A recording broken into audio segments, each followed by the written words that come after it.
আসসালামু আলাইকুম ওরহমতুল্লাহি ওবরকাতুহু।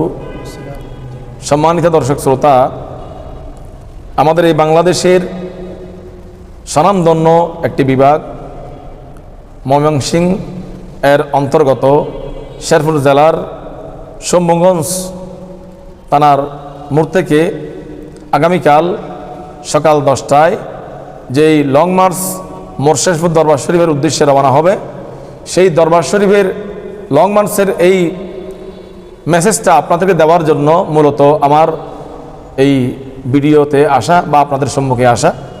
সেটা হচ্ছে একজন মুসলমান সম্পর্কে আল্লাহর নবী রাসূল করিম সাল্লাল্লাহু আলাইহি ওয়াসাল্লাম ইরশাদ করেছেন, ক্বালা রাসূলুল্লাহ সাল্লাল্লাহু আলাইহি ওয়াসাল্লাম আল মুসলিমু মান সালিমাল মুসলিমুনা মিন লিসানিহি ওয়া ইয়াদিহি।